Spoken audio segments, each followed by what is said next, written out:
인사하겠습니다. 할렐루야.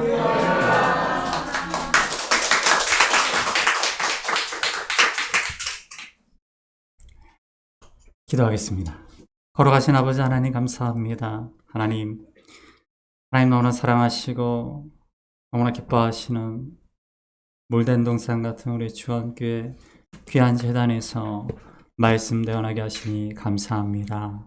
하나님 이 시간 하나님의 말씀을 대언할 때에 성령께서 우리 각 사람의 마음 가운데 역사해 주셔서 마음의 문이 활짝 열릴 수 있게 하여 주시고 말씀 가운데 나를 비춰볼 수 있게 하여 주시며 말씀 가운데 나와 나의 가정이 우리 교회가 걸어가야 할 분명한 그 길을 깨달아 알게 하는 은혜의 시간 되게 하여 주시옵소서. 우리 주 예수 그리스도의 이름으로 기도합나이다.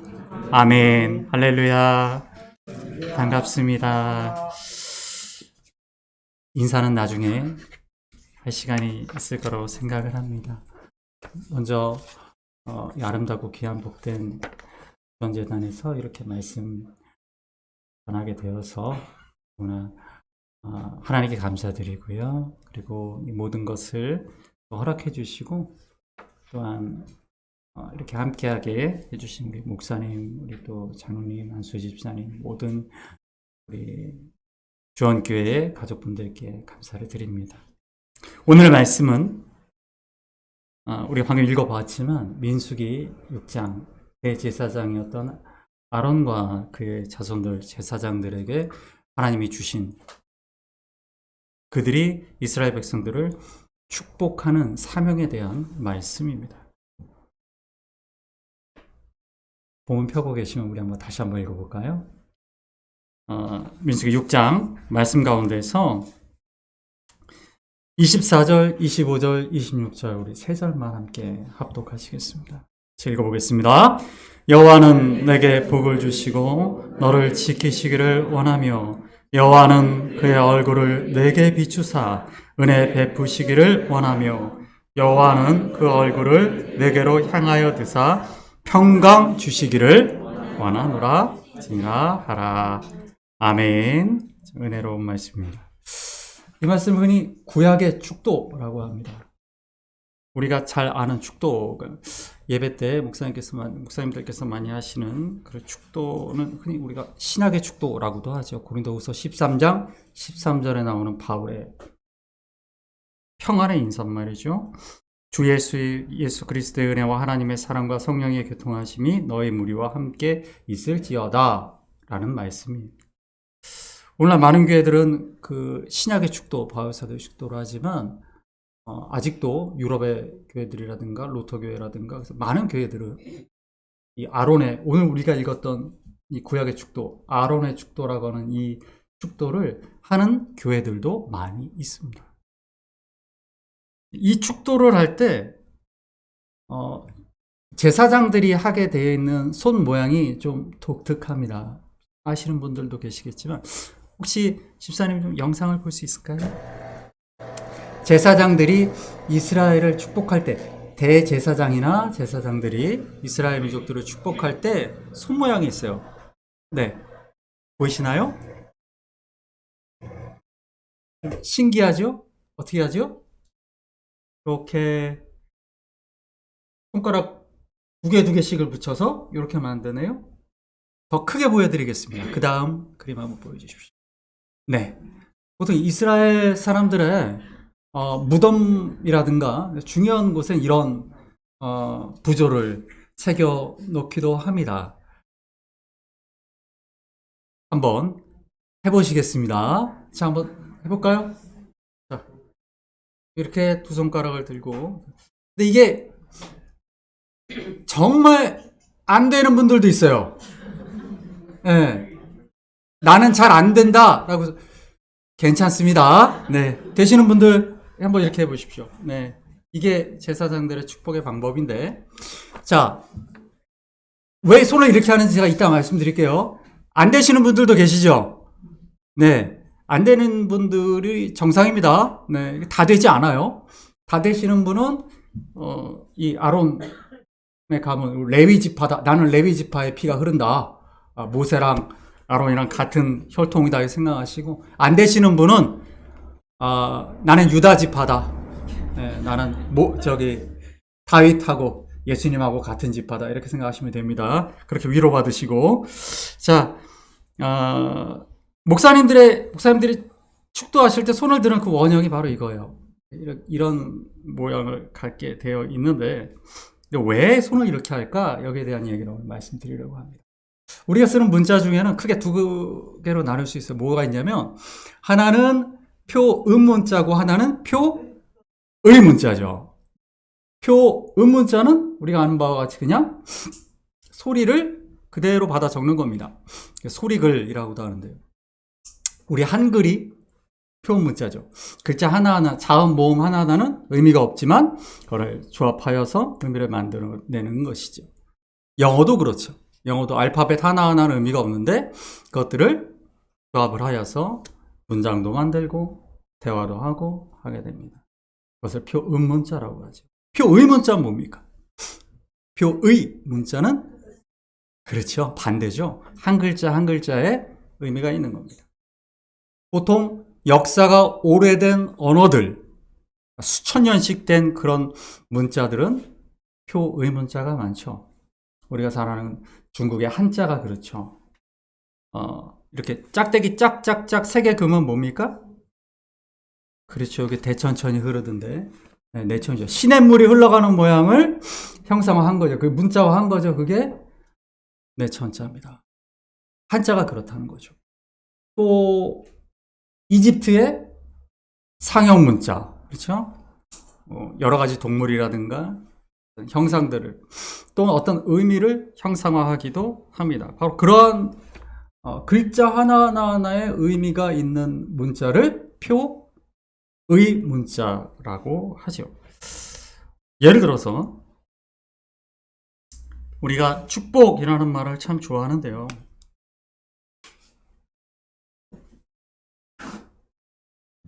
한자로 축복이라면 그 글자의 원형은 이렇게 됩니다.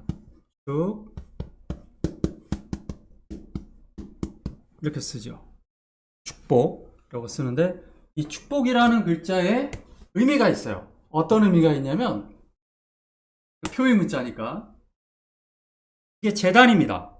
제단 앞에 사람이 무릎을 꿇고 앉아 있는 거예요. 이게 빌축자죠. 제단 앞에 무릎 꿇고 빌고 있다. 빌축자예요. 이 복복자는 어떻게 쓰느냐? 똑같죠? 제단이 있고 요거 뭘까요? 요거는 찰복자인데 술을 형상한 겁니다. 술단지. 혹은 술은 뭘로 빚습니까? 곡식으로 빚죠. 그러니까 곡식. 제단에 재물을 올려놓는 거죠. 술이나 곡식이나 이런 거 올려놓는 겁니다. 올려놓고 빌면 복을 받는다. 그 축복이라는 뜻이 한자에는 그렇게 의미가 있으니까 한 글자 한 글자에 의미가 있는 게 의문자다라는 것이죠. 여기 설명을 드리는 건 뭐냐면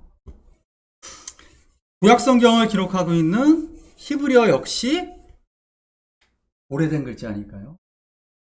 처음 시작은 상형 문자였다라는 겁니다. 그래서 하나님의 이름이 있죠. 우리가 잘 아는 하나님의 이름. 하나님의 이름은 우리가 여호와 하나님이라고도 하지만 또 야훼라고도 하지요. 또 우리 하나님의 이름을 부를 때 아도나이라고 부르기도 하고. 또 가장 많이 쓰이는 이름 중에 하나는 뭐냐면 엘입니다. 엘. 우리가 잘 아는 브니엘, 엘리야, 임마누엘, 이스라엘 할 때 그 엘이죠. 엘이 하나님의 이름입니다. 히브리어로 쓰면 이렇게 돼요. 이게 엘입니다. 히브리어는 우리말은 이렇게 왼쪽에서 오른쪽으로 쓰잖아요. 그죠? 이렇게 쫙 글을 쓰는데 히브리어는 거꾸로 씁니다. 이게 오른쪽에서 왼쪽으로 쓰죠. 여러분 아시겠지만. 그래서 이 두 개의 알파벳으로 만들어집니다. L이라는 글자는 이 첫 번째가 알레프라는 거예요. 알레프. 영어로 하면 A예요. 히브리 알파벳 첫 번째입니다. 알레프. 그 다음에 이건 라메드라는 거죠. 영어로 하면 L입니다.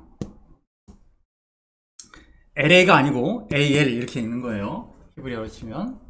그래서 이게 하나님의 이름인데 이 알레프라는 이 글자는 제가 아까 표 의문자 오래된 글자는 글자 하나의 의미가 있고 그림이다라는 말씀 드렸잖아요. 그래서 무슨 그림이냐면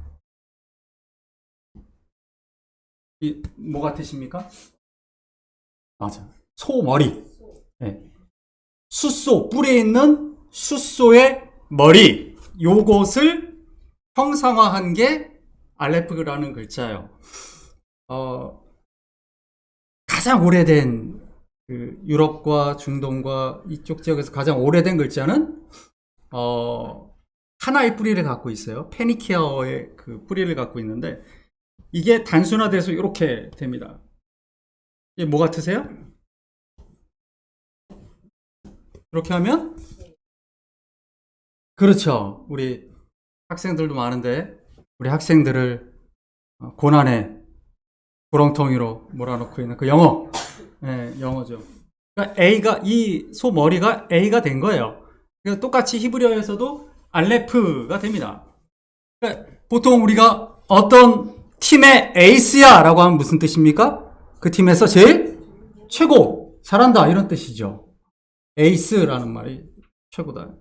우리말에도 그렇죠. 우리말에도 어떤 무리의 최고를 뭐라 그래요? 우두머리라고 하잖아요. 우두머리입니다. 소머리가 항상 최고를 상징하는 것이죠.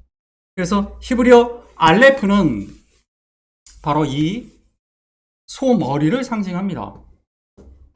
소머리 같죠? 그리고 말씀 들으니까 그렇죠? 그러면 이 라메드는 뭘까요? 이건 영어로는 L인데요. 이것은 지팡이입니다. 지팡이 그렇게 구부러져 있잖아요. 지금 우리가 직선으로 된 걸 쓰지만 옛날에는 나무들을 그대로 썼으니까 지팡이가 구부러졌단 말이에요. 자, 그래서 이 L이라는 글자의 의미는 이래요. 우두머리가, 지도자가 지팡이를 들고 있어요. 이게 뭡니까? 왕입니다. 왕. 족장, 목자 이런 의미예요. 그러니까 L이라는 하나님의 이름에는 글자 그 자체에 무슨 의미가 있어요? 그렇죠. 하나님은 나의 왕이시고 나의 목자이시다 라는 거예요. 우리가 하나님이라고 이름을 부를 때 그 하나님이라는 이름 안에는 L이라는 이름 안에는 우리의 신앙의 고백이 담겨져 있다는 거예요. 하나님은 나의 왕이시고 나의 목자이시고 나의 주인이시고 나의 지도자이시다. 우리 가정의 우두머리시다. 이런 의미가 다 이 L이라는 글자에 담겨져 있다라는 겁니다. 그래서 히브리어는 그런 의미를 갖고 있는데 제가 오늘 이 아침에 이렇게 어려운 얘기를 해서 죄송한데 이제 본론입니다. 아까 우리가 제사장들의 손 모양 얘기하다 지금 여기까지 왔는데 L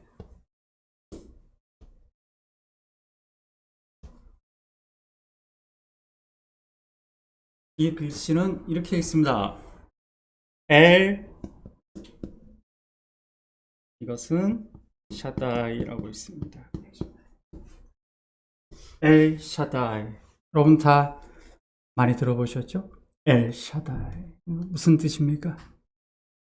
전능하신 하나님. 한번 읽어볼까요? 엘 샤다이, 전능하신 하나님. 그렇습니다. 샤다이라는 이 글씨의 제일 그러니까 전능하다라는 말을 표현할 때 이 글자가 바로 히브리어 알파벳 쉰입니다. 쉰. 꼭 포크처럼 생긴 포크 앞부분처럼 생겼는데 이 쉰이라는 이 글자 역시 이것도 아까 L처럼 그런 의미가 있는 글자인데 이건 나중에 말씀드리겠고 그래서 이 엘샤다이의 이 쉰의 모양을 따라한 게 아까 그 이스라엘 제사장들의 손가락 모양인 거예요. 다시 한번 손가락 모양 한번 해보실래요?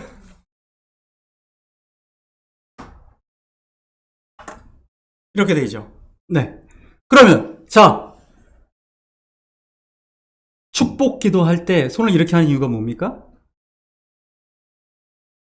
내가 축복 기도를 하지만 이것은 내가 축복하는 게 아니고 내 손 너머에 계신 엘샤다이 전능하신 하나님의 놀라우신 능력이 너와 너희 가정을 바꾸고 변화시키고 돕고 막힌 것을 뚫고 닫힌 것을 열고 맨 것을 푸는 역사가 누구를 통하여? 그렇죠. 전능하신 하나님, 엘샤다이 하나님을 통해 이루어질 줄 믿습니다. 그래서 이렇게 기도하는 거예요. 이게 축복 기도할 때 이 손을 드는 이유입니다. 오늘날 목사님들이 우리는 히브리어를 쓰지 않으니까 굳이 이렇게 하지 않죠. 이렇게 기도하셔도 의미는 같아요. 그런데 바로 이런 이 축복의 기도가 목사님들만 하는 것인가? 그렇지 않죠. 그렇지 않습니다. 목사님들만 기도하는 게 아니고 우리 모두가 그런 기도를 해야 될 줄 믿습니다. 우리 말씀 잠깐 구절 볼까요? 말씀 한번 보여주실 수 있을까요? 베드로 후서 말씀입니다. 그 다음 말씀이에요. 예, 한번 읽어볼까요? 베드로 후서 3장의 말씀. 입술로 2장 9절 말씀입니다. 읽겠습니다. 시작! 너희는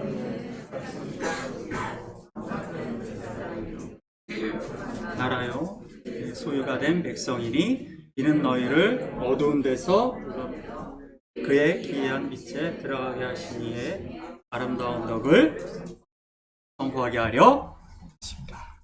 아멘. 이 말씀은 우리 개혁교회 천주교 반대되는 가톨릭과 반대되는 종교개혁 당시에 개혁교회의 지도자들이 외쳤던 그 말씀이죠. 만인 사제설이라고도 하죠. 만인 제사장설.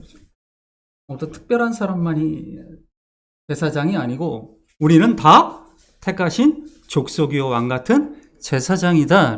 무슨 얘기냐면 바로 그런 축복 기도를 할 수 있는 축복 기도를 하는 권한은 누구에게 있다?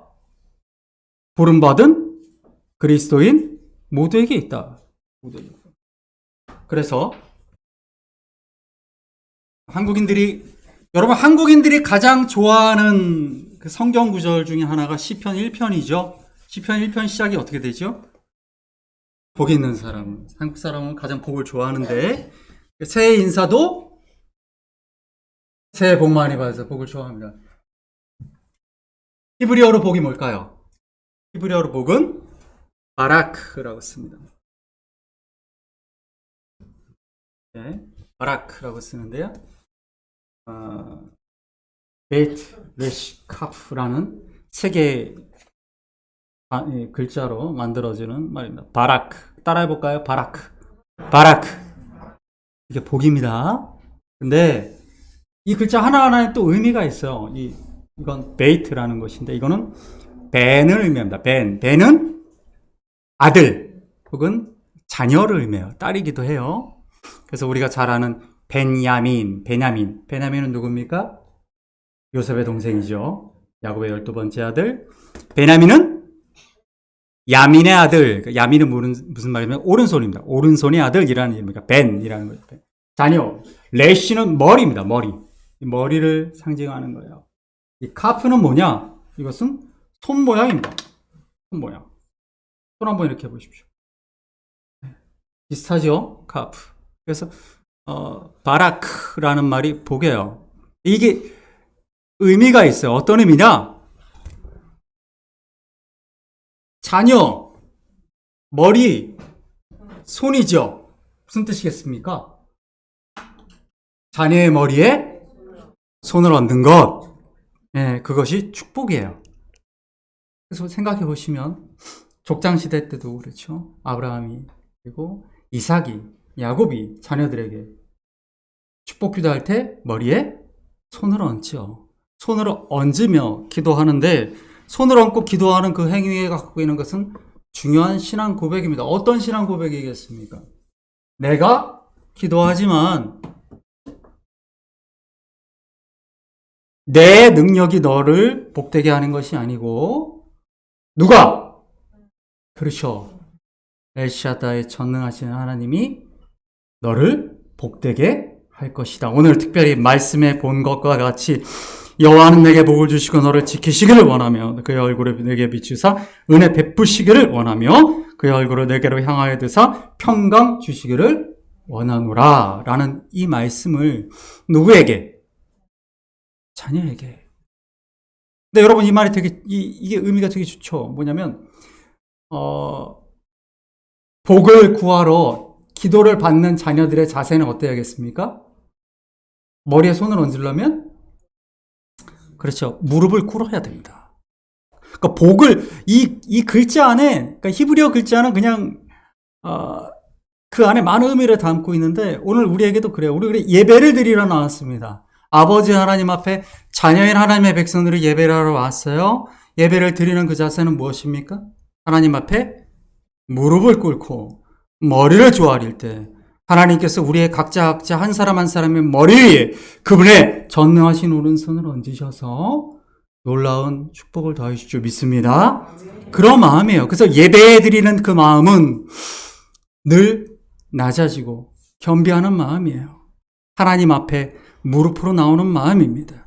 하나님께서 내가 갖고 있는 이 모든 기도의 제목들을 나의 마음의 아픔을 내 마음의 상처를 사람들은 모르는 내 마음의 깊은 곳에 있는 이런 눈물들 사람은 모르죠. 누구에게도 말할 수 없는 것들도 다 하나님은 아신다라는 그 믿음을 가지고 하나님의 무릎으로 나오는 겁니다. 그때 하나님께서 우리 각자 한 사람 한 사람의 머리에 그분의 손을 얹으시고 기도하시는 거죠. 또한 이것은 누구에게도 우리에게도 해당합니다. 우리 사랑하는 자녀들 여기 함께 있는데 우리 부모님들은 자녀들의 머리에 손을 얹고 기도하셔야 돼요.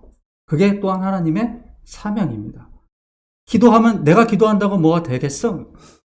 내가 기도하는 게 아니고 기도는 손이 중요한 거예요.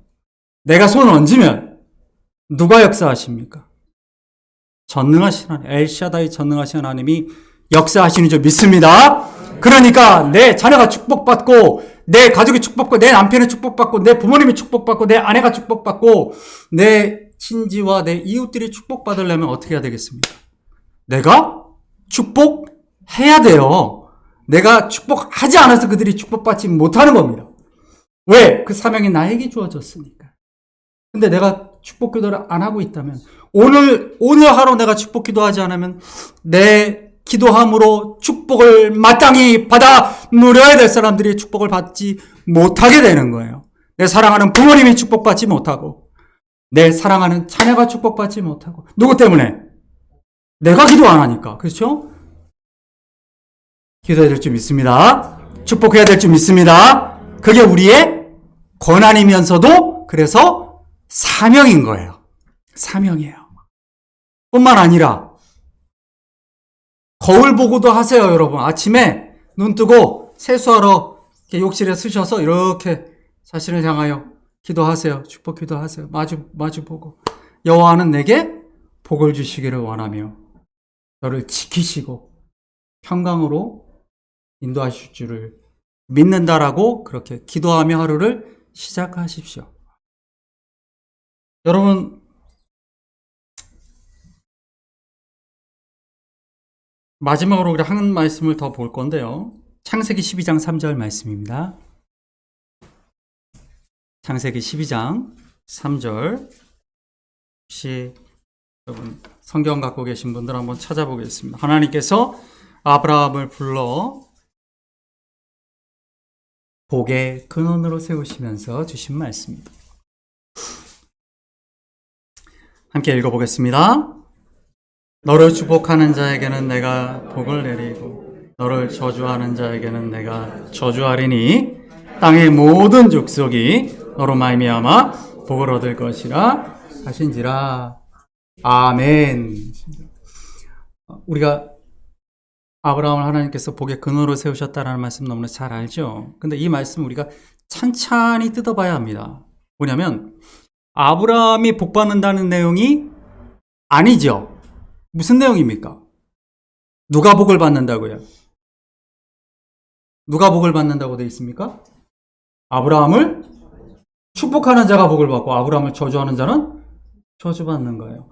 축복하는 사명, 그리스도인의 사명은 뭐냐면 축복하기도 해야 됩니다. 하나님께서 나에게 주신 이 복을 흘려보내야 돼요. 우리 가족에게로, 우리 이웃에게로, 그리고 온 열방을 향하여 그것을 흘려보내는 통로로 우리가 쓰임 받아야 합니다. 하지만 더 중요한 것, 우리가 또 잊지 말아야 될 것이 있어요. 뭐냐면 내가 축복 받을 만한 삶을 살아야 돼요. 축복 받을 자로서 살아야 돼요. 축복 받을 만한 사람, 사랑 받을 만한 사람, 존경 받을 만한 사람, 존중 받을 만한 사람. 내 삶의 그리스도인으로서 축복받지 못하게 살면서 내가 왜 축복받지 못하느냐라고 해서는 안 되죠. 축복을 당연히 받을 만한 사람. 내 아내가 나를 위해 축복해 줄 수 있는 그런 남편, 내 남편이 나를 위하여 축복해 줄 수 있는 그런 아내의 삶, 내 사랑하는 자녀가, 나는 사랑하는데 사랑하는 자녀가 나를 축복하지 않는다면 그 부모는 불행한 부모죠. 누구를 위해서? 나를 축복할 자녀를 위해서 내가 축복받을 만한 부모가 되어야 될 줄 믿습니다. 이게 그리스도인의 삶이에요. 세상을 향해서도 마찬가지입니다. 세상 사람들이 그리스도인들을 축복받을 만한 사람으로 보고 그들이 나를 축복해줘야 그들이 복을 받는 것입니다. 이제 어렵죠? 그냥 하나님께서 축복해 주시면 안 돼요. 우리가 생각하지만 하나님의 말씀은 우리는 그리스도인입니다. 하나님 사랑, 교회 사랑, 이웃 사랑이라고 나와 있는데요. 우리가 저런 삶을 살아야 하는 이유, 그냥 나 혼자 신앙생활하면 안 돼요? 온라인 예배하면서 그냥 집에서 나 혼자 신앙생활하면 안 돼요?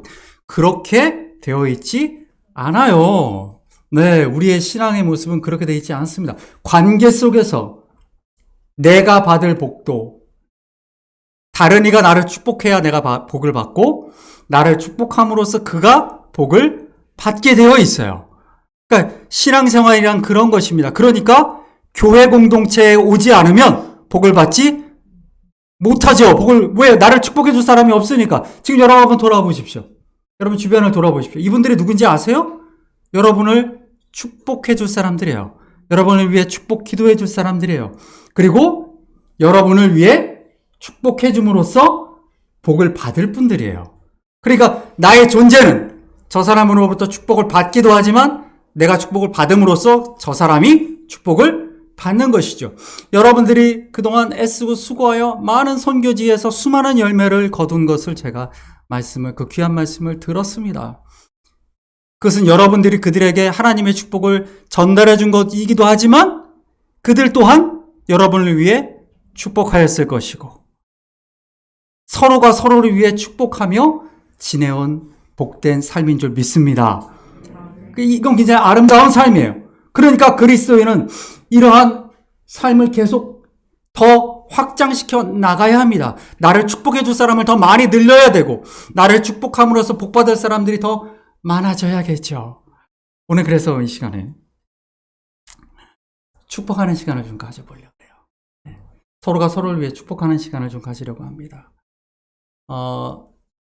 여러분 축복 기도를 평소에 좀 잘 하십니까? 자주 하십니까? 자주 하시죠? 네. 언제나.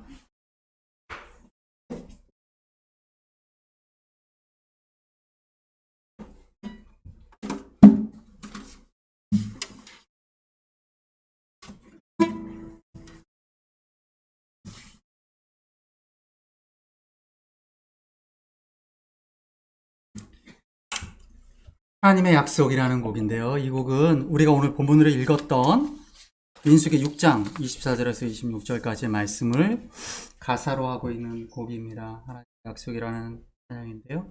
여호와는 너에게 복을 주시기를 원하며 너를 지키시를 원하시며 여호와는 그 얼굴로 너희를 향하여 드사 은혜와 평강 주시기를 원합니다. 이 말씀의 찬양을 우리가 올려드리면서 서로가 서로를 좀 축복했으면 좋겠어요. 우리 부모님은 자녀를 머리에 손을 얹고 기도하셔도 좋고요. 이 시간에 서로가 서로를 향하여 이 손이 되시는 분은 이렇게 하셔도 좋고요. 근데 이거 계속 하고 계시면 안 하시던 분들은 쥐가 나실 수가 있으니까 편하게 손을 펴시고 서로가 서로를 좀 축복했으면 좋겠습니다.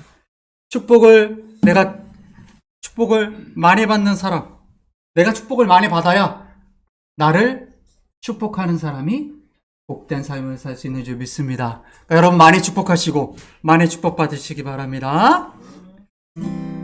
여호와는 너에게 복을 주시기를 원하며 너를 지키시기를 원하시며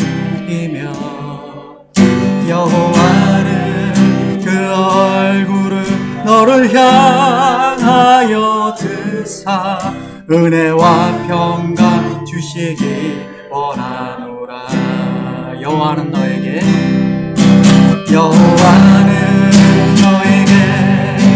복을 주시기를 원하며 지키시기를 원하시며 여호와는 그 얼굴을 너를 향하여 드사 은혜와 평강 주시길 원하노라. 너를 보배롭고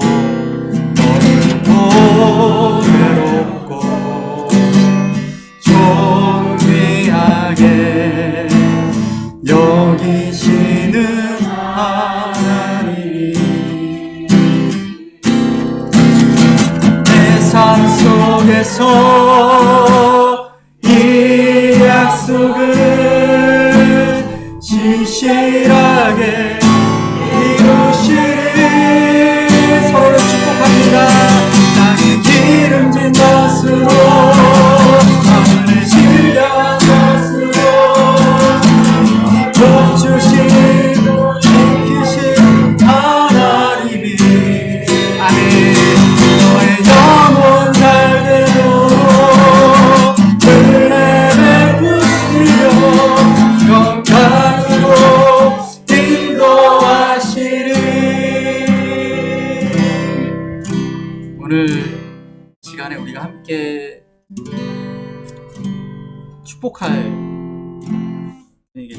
축복하는 시간을 가졌으면 좋겠는데요. 이 아름답고 복된 주원교회 믿음의 제단은 이제껏 기도로 이끌어오시고 말씀으로 이끌어오셨던 박 목사님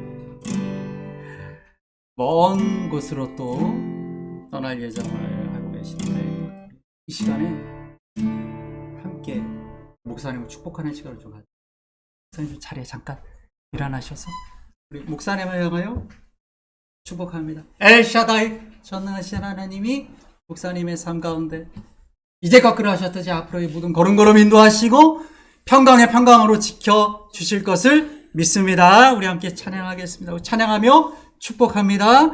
여호와는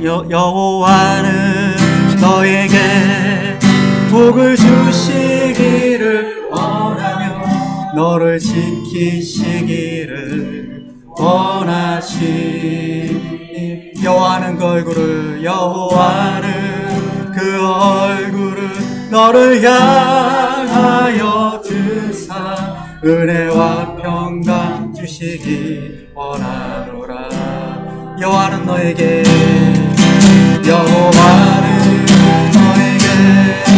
복을 주시기를 원하며 지키시기를 원하시며 아멘. 여호와는 그 얼굴을 너를 향하여 드사 은혜와 평강 주시기 원하노라. 너를 보배롭고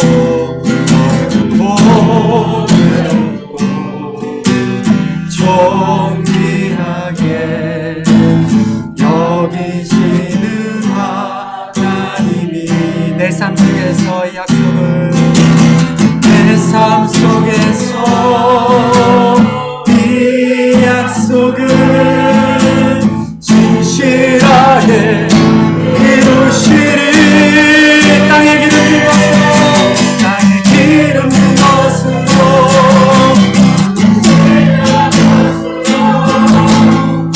축복 주시고 계신 하나님이 아멘 너의 영혼 잘 되도록 은혜 베푸시며 평강으로 인도하시리.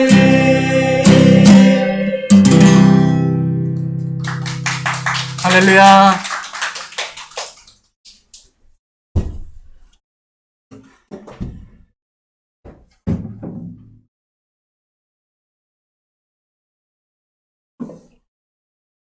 사랑하는 여러분, 오늘 우리가 말씀을 보았듯이 축복하는 것이 그리스도인의 사명인 줄 믿습니다. 축복 많이 하시고 더 중요한 거 축복 받을 만한 인생 살아가시는 그리고 주원교회가 이 지역 가운데 축복받는 교회, 지역 주변 이 사람들이 사랑하고 존중하고 축복받는 그런 또한 믿음의 공동체가 되기 위해서 함께 기도하시는 저와 여러분 되시기를 주님의 이름으로 간절히 축원합니다.